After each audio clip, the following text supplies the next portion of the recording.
મિત્રો અહીંયા જોઈશું પ્રકરણ 1 છે પૂર્ણ સંખ્યાઓ। તો પહેલો પ્રશ્ન છે કે ખાલી જગ્યાઓ પૂરો। તેમાં પહેલા નંબરમાં છે કે પૂર્ણાંક સંખ્યાઓ સરવાળા વિશે ખાલી જગ્યા છે, તો અહીંયા સમૃદ્ધ આવશે। પછી બીજા નંબરમાં પૂર્ણાંક સંખ્યાઓ બાદબાકી વિશે ખાલી જગ્યા છે, તો એમાં પણ સમૃદ્ધ આવશે। પૂર્ણાંક સંખ્યાઓ માટે સરવાળો ખાલી જગ્યા છે, તો સરવાળો કેવો આવશે? સમકર્મી છે। પછી પૂર્ણાંક સંખ્યાઓ માટે બાદબાકી ખાલી જગ્યા નથી, તો સમકર્મી, કેમ કે આ બાદબાકીમાં આમ બદલવાથી જવાબ બદલાઈ જાય છે। ખાલી જગ્યા એ સરવાળાની તટસ્થ સંખ્યા છે, તો સરવાળાની તટસ્થ સંખ્યા આવશે 0, કેમ કે 0 ઉમેરવાથી સરવાળો બદલાશે નહીં। ખાલી જગ્યા એ ગુણાકારની તટસ્થ સંખ્યા છે, તો ગુણાકારની તટસ્થ સંખ્યા આવશે 1। પછી 2 ઋણ પૂર્ણાંકોનો ગુણાકાર ખાલી જગ્યા પૂર્ણાંક મળે, તો મિત્રો માઇનસ ગુણ્યા માઇનસ આપણે કરીશું એટલે પ્લસ મળશે। તેવી જ રીતે એટલે કે અહીંયા ધન પૂર્ણાંક મળે। પછી છે 1 ઋણ પૂર્ણાંક અને 1 ઘન પૂર્ણાંકનો ગુણાકાર ખાલી જગ્યા પૂર્ણાંક મળે છે, તો મિત્રો એ માઇનસ ગુણ્યા પ્લસ હશે એટલે એક માઇનસ હશે એટલે માઇનસ જ મળશે, તો ઋણ પૂર્ણાંક મળે। માઇનસ ગુણ્યા પ્લસ માઇનસ ને પ્લસ ગુણ્યા માઇનસ એટલે માઇનસ, અને પ્લસ ગુણ્યા પ્લસ બરાબર પ્લસ।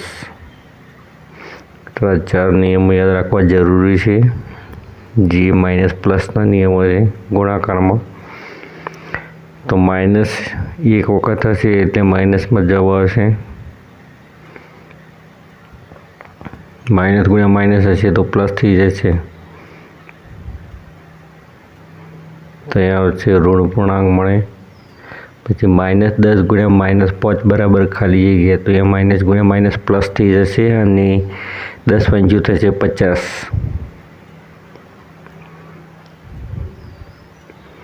પછી આગળ 4 ગુણ્યા 3 - 8, તો 8માંથી 3 નીકળી જશે એટલે 5 વધશે, અને 4 ને 5 ગુણીશું એટલે 4 પંચું થશે 20, એટલે અને માઇનસનું નિશાન લાગશે, કેમ કે અહીંયા માઇનસમાં 8માંથી 3 આપણે કાઢીએ એટલે -5 વધે, એટલે અહીંયા -20 આવશે જવાબ।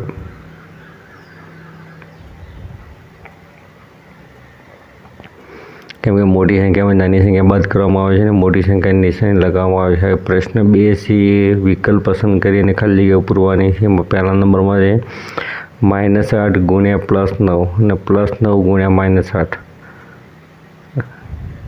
એટલે -8 પ્લસ 9 અને +9 વત્તા ખાલી જગ્યા, તો અહીંયા -8 આવશે, કેમ કે અહીંયા ક્રમ બદલ્યો છે સરવાળામાં। બીજા નંબરમાં છે -12 વત્તા -6, તો -18 થશે, માઇનસ પ્લસ થશે, એટલે કે અહીંયા ભેગા થશે। ત્રીજા નંબરમાં છે 7 ગુણ્યા -4, 7 ચોક થશે 28, માઇનસ ગુણ્યા માઇનસ પ્લસ થઈ જશે। ચોથા નંબરમાં છે -10 ગુણ્યા +5, 10 પંચું થશે 50, કેમ કે અહીંયા માઇનસ ગુણ્યા પ્લસ થશે માઇનસ, એટલે અહીંયા -50 આવશે। પછી પાંચમા નંબરમાં છે પૂર્ણાંક સંખ્યામાં ખાલી જગ્યા વિશે ક્રમનો ગુણધર્મ જળવાતો નથી, તો અહીંયા આવશે ભાગાકાર, કેમ કે ભાગાકારમાં ક્રમનો નિયમ બદલવાથી જવાબ પણ શું થઈ જશે? બદલાઈ જશે। પછી -10 ગુણ્યા ખાલી જગ્યા બરાબર -10, તો મિત્રો 1 વડે ગુણવાથી મૂળ સંખ્યા જ મળે છે, તો અહીંયા આવશે 1, 10 × 10, પછી 20, -20ને કેટલા વડે ગુણો તો 0 થઈ જશે, તો અહીંયા 0 આવશે, કેમ કે 0 એ ગુણાકારની તટસ્થ સંખ્યા। જે ખાલી જગ્યા ઋણ સંખ્યાનો ગુણાકાર ધન સંખ્યા મળે તો 2, તો માઇનસ ગુણ્યા માઇનસ 2 વખત કરીશું એટલે આપણે શું થઈ જાય છે? પ્લસ।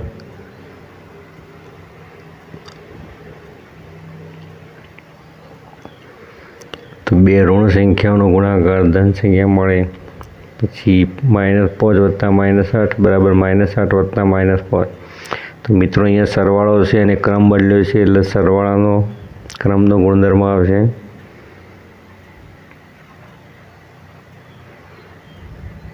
એટલે અહીંયા આવશે સરવાળા વિશે ક્રમનો ગુણધર્મ, કેમ કે અહીંયા સરવાળામાં છે અને ક્રમ બદલ્યો છે, આગળની પાછળ સંખ્યા પાછળની આગળ. એવી રીતે -3 × -7 બરાબર -7 × -3. તો અહીંયા ગુણાકારમાં છે અને ક્રમ બદલ્યો છે એટલે કે ગુણાકારનો ક્રમનો ગુણધર્મ આવશે. તો ગુણાકાર વિશે ક્રમનો ગુણધર્મ આવશે.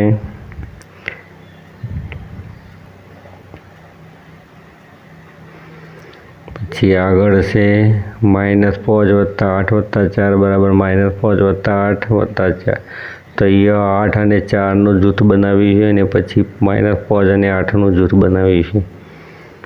એટલે કે અહીંયા સરવાળામાં જૂથનો ક્રમ ગુણધર્મ આવશે, કેમ કે સરવાળામાં છે અને જૂથ બનાવ્યું છે. આગળ છે 9 × 6 × -4 બરાબર 9 × 6 × -4. તો અહીંયા ગુણાકારમાં છે અને જૂથ બનાવ્યું છે એટલે ગુણાકારનો જૂથનો ગુણધર્મ આવશે. ગુણાકાર વિશે જૂથનો ગુણધર્મ. હવે છે વિકલ્પો પસંદ કરવાના છે. તો પહેલા નંબરમાં છે કે -25 ને કેટલા વડે ગુણવામાં આવે તો -25 આવશે તો 0. અને કેટલા ઉમેરવામાં આવશે -25માં તો -25 મળશે તો 0. બીજા નંબરમાં છે -5 + 0 તો 0 ઉમેરીશું તો -5 મળશે એટલે જવાબ આવશે ડી. ત્રીજામાં -3 × 1 બરાબર -3 જ થશે એટલે અહીંયા આવશે સી. ચોથા નંબરની વાત કરીએ તો -15 / -5 એટલે માઇનસ ઉડી જશે, 5 થશે 15 એટલે અહીંયા 3 જવાબ આવશે એટલે એ આવશે ઓપ્શન. ચોથામાં એ આવશે. પાંચમા નંબરની વાત કરીએ તો -10 ને 4 વડે ગુણીશું એટલે માઇનસ ગુણ્યા માઇનસ પ્લસ થઈ જશે, 10 ચોક થશે 40 એટલે અહીંયા જવાબ આવશે બી.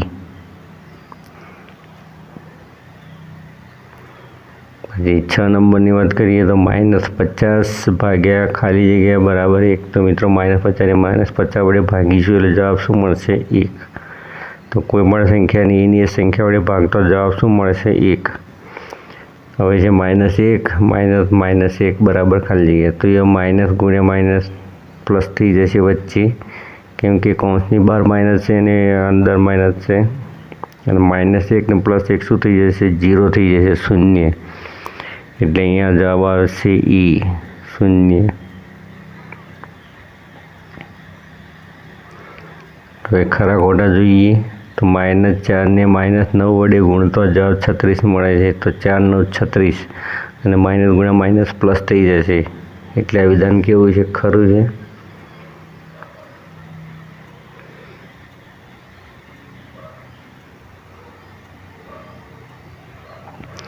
બીજા નંબરમાં છે કે 8 ને -4 વડે ગુણતો જવાબ 32 મળે છે. તો મિત્રો 8 ચોક 32 તો એ પ્લસ ગુણ્યા માઇનસ શું થશે માઇનસ થશે, પણ અહીંયા જવાબ પ્લસમાં આપેલો છે એટલે વિધાન કેવું છે ખોટું છે.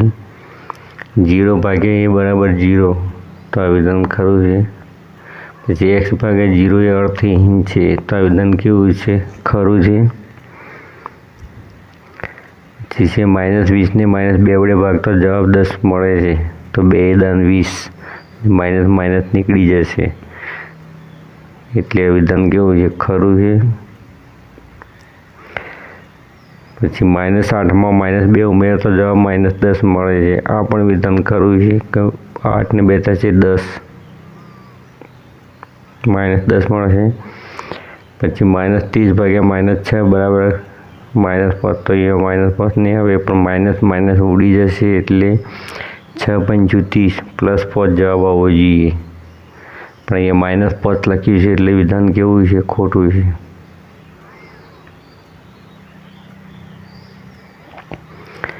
હવે વિધાન સાચું બને તે રીતે ખાલી જગ્યાઓ પૂરવાની છે. તો -4 ને કેટલા વડે ગુણીએ તો 36 આવશે. તો -9 કેમ કે અહીંયા માઇનસ પ્લસ કરવું પડશે એટલે -9 લખવા પડશે. બીજા નંબરમાં છે -10 ગુણ્યા ખાલી જગ્યા બરાબર -100 તો અહીંયા +10 આવશે કેમ કે માઇનસ રાખવાનું છે. 6 ગુણ્યા ખાલી જગ્યા બરાબર -30 તો અહીંયા -5 આવશે કેમ કે માઇનસનું નિશાન લાગ્યું છે. -30 ખાલી જગ્યા ગુણ્યા -7 બરાબર -42, તો અહીંયા 6 આવશે, 6 સીધું થશે 42, પ્લસ ગુણ્યા માઇનસ એટલે માઇનસ, પછી ખાલી જગ્યા ગુણ્યા -12 બરાબર 96, તો -8 આવશે, તો 12 × 96 થશે, અને માઇનસ ગુણ્યા માઇનસ શું થઈ જશે પ્લસ. એવી રીતે આગળ તો માઇનસ ગુણ્યા -3 બરાબર 33, તો અહીંયા -11 આવશે, કે માઇનસ ગુણ્યા માઇનસ પ્લસમાં જો આવશે. અહીંયા છે -9 ગુણ્યા -9, તો 9 9 થશે 81, તો માઇનસ ગુણ્યા માઇનસ અહીંયા પ્લસ થઈ જશે. -9 ગુણ્યા +9, તો અહીંયા -81 થશે, કેમ કે -1 વખત છે. પછી છે 10 ભાગ્યા -2, તો 2 પંચું થશે 10, તો અહીંયા -5 જવાબ આવશે. એવી રીતે -10 ભાગ્યા -2, 2 પંચું 10 થશે, એટલે અહીંયા 5 જવાબ આવશે. પછી અહીંયા -12 ભાગ્યા 6, એટલે 6 દુ 12, એટલે -2 જવાબ આવશે, કેમ કે 6 દુ થશે 12 અને -1 વખત છે, એટલે માઇનસમાં જવાબ આવશે. -2 વખત હોય ભાગાકારમાં તો ઉપર નીચે ઉડી જાય છે, પણ અહીંયા 1 વખત છે, એટલે માઇનસમાં જવાબ આવશે, એટલે -2 મળશે. -14 ભાગ્યા ખાલી જગ્યા બરાબર 2, તો અહીંયા -7 આવશે, કેમ કે માઇનસ કાઢવા માટે આપણે માઇનસ છેદમાં લખવું પડે છે, એટલે 7 દુ 14, માઇનસ નીકળી જશે, એટલે જવાબ આવશે 2. તેવી રીતે પ્રશ્ન 6 જોઈએ, તો -2 ગુણ્યા -3 ગુણ્યા -1, તો એ માઇનસ ગુણ્યા માઇનસ પ્લસ થઈ જશે, અને એક માઇનસ રહેશે, એટલે માઇનસમાં જવાબ આવશે. પછી 10 ગુણ્યા -3 ગુણ્યા -2, તો એ માઇનસ ગુણ્યા માઇનસ પ્લસ થઈ જશે, 10 તરી 30, 30 દુ 60 થશે. 4 ગુણ્યા 3 ગુણ્યા -5, 4 તરી 12, 12 પંચું 60, માઇનસ ગુણ્યા માઇનસ પ્લસ થઈ જશે. અહીંયા શૂન્ય સાથે ગુણાશે, એટલે બધું શૂન્ય થઈ જશે. અહીંયા -5 ગુણ્યા 3 ગુણ્યા 2, એટલે 5 તરી 15, 15 દુ 30, અહીંયા એક વખત માઇનસ છે, એટલે માઇનસમાં જવાબ આવશે. પછી -1 ગુણ્યા 2, એટલે માઇનસ ગુણ્યા માઇનસ પ્લસ થઈ જશે, એટલે 2 1 થશે 2. એ 7 નંબરની વાત કરીએ તો -3 ગુણ્યા -3, 3 વખત છે, એટલે માઇનસમાં જવાબ આવશે -27. -2 ગુણ્યા 5 ગુણ્યા -4, માઇનસ ગુણ્યા માઇનસ પ્લસ થઈ જશે, 2 પંચું 10 ચોક થશે 40. પહેલા નંબરમાં જોઈએ તો વિભાજનનો ઉપયોગ કરીને સાદુરૂપ આપવાનું છે, તો 15 ગુણ્યા 3 વત્તા 15 ગુણ્યા 2 લખાશે. હવે 15 તરી થશે 45, અને 15 દુ થશે 30, અને 45 અને 30નો આપણે સરવાળો કરીશું, એટલે થશે 75. તો અહીંયા આવશે 75. હવે -2 ગુણ્યા 3 વત્તા 5, તો -2 ગુણ્યા 3 વત્તા -2 ગુણ્યા 5, એટલે 2 તરી થશે 6, અને 2 પંચું 10, પણ અહીંયા માઇનસમાં જવાબ આવશે, કેમ કે માઇનસ ગુણ્યા પ્લસ માઇનસ, માઇનસ ગુણ્યા પ્લસ માઇનસ, -6 અને -10 થશે -16. તે -4 ગુણ્યા -2, અને -4 ગુણ્યા 7, તો અહીંયા માઇનસ ગુણ્યા માઇનસ પ્લસ થઈ જશે, 4 દુ થશે 8, અને 4 સીધું થશે 28, પણ -28 મળશે, એટલે 28માંથી 8 નીકળી જશે, એટલે 20 વચ્ચે પણ કેવા વચ્ચે -20 વચ્ચે. એવી રીતે -8 ગુણ્યા -2 વત્તા -8 ગુણ્યા -1, તો અહીંયા માઇનસ ગુણ્યા માઇનસ પ્લસ થઈ જશે, અને માઇનસ ગુણ્યા માઇનસ પ્લસ થઈ જશે, એટલે 8 દુ 16, અને 8 1 8, તો 16 ને 8 થશે 24, 16 વત્તા 8 બરાબર 24. હવે 8મા નંબરનો દાખલો જોઈએ, તો -21 ભાગ્યા -20 વત્તા -1, તો -20 અને -1 થશે -21. -21 ને -21 વડે ભાગીશું, એટલે જવાબ મળશે 1. એવી જ રીતે -24 ભાગ્યા 8, -24 ને આપણે 8 ભાગીશું, એટલે મળશે -3, 8 તરી 24, 3 8 24. હવે -3 ભાગ્યા 3, એટલે મળશે -1, કેમ કે એક વખત માઇનસ છે. પછી -9 વત્તા 4, તો -9માંથી 4 નીકળી જશે, એટલે -5 વચ્ચે, ભાગ્યા -4 અને -1 થશે -5. હવે -5 ને આપણે -5 ભાગીશું, તો જવાબ મળશે 1.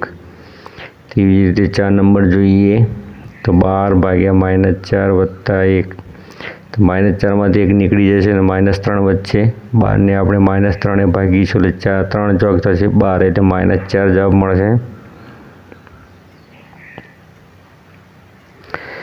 હવે -36 ભાગ્યા -4 તો 4 × 9 = 36, અહીંયા માઇનસ માઇનસ નીકળી જશે એટલે જવાબ આવશે 9.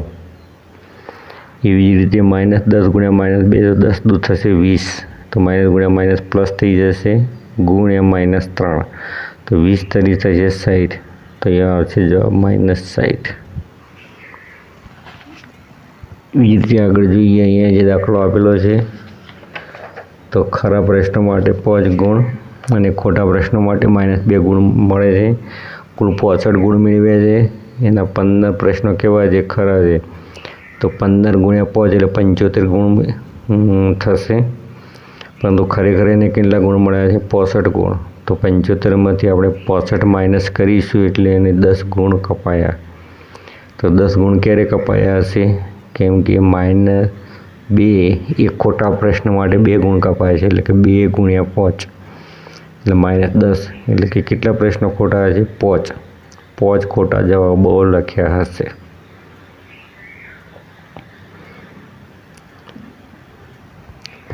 એના જવાબો કેવા હશે? ખોટા હશે. હવે 10મા નંબરની વાત કરીએ તો મકાનની ઊંચાઈ છે 190 મીટર અને ભોંયરું છે 10 મીટર, એટલે ટોટલ થશે 200 મીટર. હવે 15 સેકન્ડમાં 10 મીટરનું અંતર કાપે છે, એટલે કે 10 મીટર બરાબર 15 સેકન્ડ, તો 200 મીટર બરાબર કેટલા સેકન્ડ? તો મિત્રો અહીંયા 190 મીટર વત્તા 10 મીટર બરાબર 200 મીટર થશે.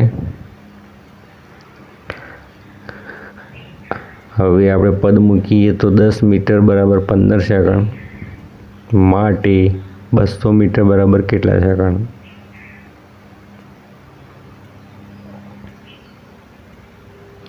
તો 200 × 15 / 100 એટલે 10, તો 0 0 ઉડી જશે, તો 15 દૂર થશે 30, એટલે 300 સેકન્ડ આવશે. હવે આપણે એને મિનિટમાં ફેરવીએ તો 300 ને 60 ભાગીશું, એટલે 60 × 5 થશે 300. 300માંથી 300 નીકળી જશે એટલે 0 મળશે, એટલે થશે 5 મિનિટ. દાખલા નંબર 11 જોઈએ.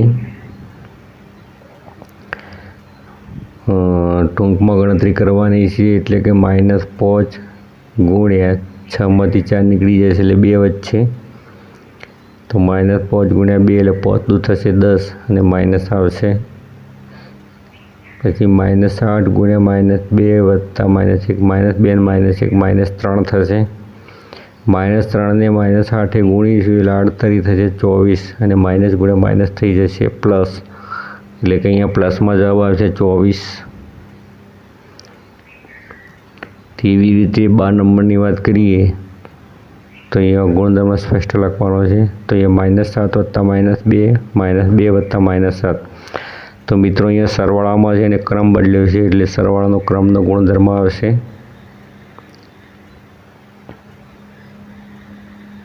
તો સરવાળાનો ક્રમનો ગુણધર્મ. અને બીજા નંબરની વાત કરીએ તો -8 × -4 અને -4 × -8. તો અહીંયા ગુણાકારમાં છે અને ક્રમ બદલ્યો છે, એટલે કે ગુણાકારનો ક્રમનો ગુણધર્મ આવશે. કેમ કે આગળ પાછળ, પાછળની આગળ અને આગળની પાછળ સંખ્યાઓ, એટલે કે ક્રમ બદલ્યો છે અહીંયા ગુણાકારમાં, તો ગુણાકારનો ક્રમનો ગુણધર્મ આવશે. તેવી જ રીતે અહીંયા જૂથ બનાવેલા છે સરવાળામાં છે, એટલે કે સરવાળાનો જૂથનો ગુણધર્મ આવશે. અને ચોથા નંબરમાં ગુણાકારમાં છે અને જૂથ બનાવેલા છે, એટલે ગુણાકારનો જૂથનો ગુણધર્મ આવશે.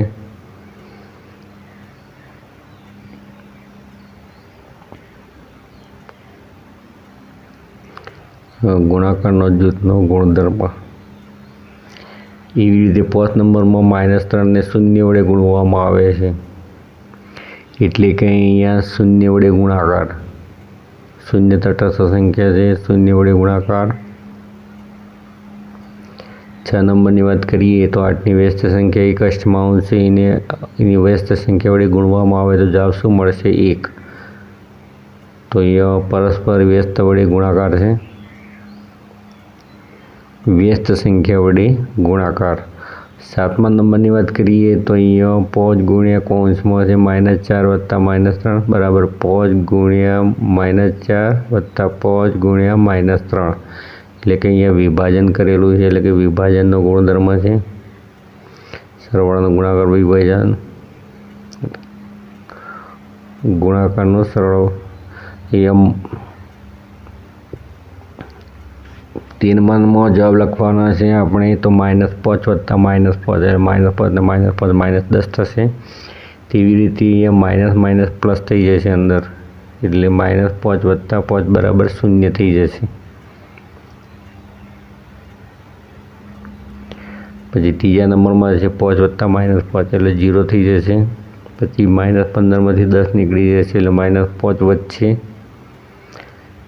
5 નંબરની વાત કરીએ તો એ માઇનસ માઇનસ પ્લસ થઈ જાય છે એટલે 15 ને 10 થશે 25। તેવી રીતે અહીંયા -15 ને -10 એટલે -25 થશે। પછી અહીંયા -5 ગુણ્યા -5 એટલે 5 25 એટલે અહીંયા માઇનસ ગુણ્યા માઇનસ પ્લસ થઈ જશે। અહીંયા -5 ગુણ્યા 5 25 પણ અહીંયા માઇનસ રહેશે।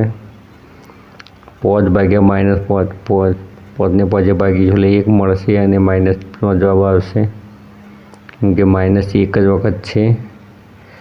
-5 ને આપણે 0 વડે ગુણીશું એટલે શું થઈ જશે 0। હવે જોડકું જોઈએ તો -6 વત્તા -2 તો -6 અને -2 થશે -8। તો અહીંયા છેલ્લા નંબરમાં 8 છે તો -6 વત્તા -2 બરાબર થશે -8 એટલે અહીંયા આવશે જી। 6 વત્તા -2 6 માંથી 2 નીકળી જશે એટલે 4 વધશે એટલે અહીંયા જવાબ આવશે એફ। ત્રીજાની વાત કરીએ તો 6 દુ થશે 12 અને માઇનસ છે એક વખત એટલે માઇનસમાં જવાબ આવશે એટલે અહીંયા જવાબ આવશે ઈ। પછી છે 6 ભાગ્યા 2 એટલે 2 તરી 6 એટલે અહીંયા જવાબ આવશે 3 એટલે સી જવાબ આવશે। પછી છે -6 ભાગ્યા 2 અરે વત્તા 2 તો -6 માંથી 2 નીકળી જાય છે એટલે 4 મળે એટલે પાંચમામાં જવાબ આવશે ડી। છઠ્ઠાની વાત કરીએ તો 6 ને 2 થશે 8 એટલે અહીંયા જવાબ આવશે બી।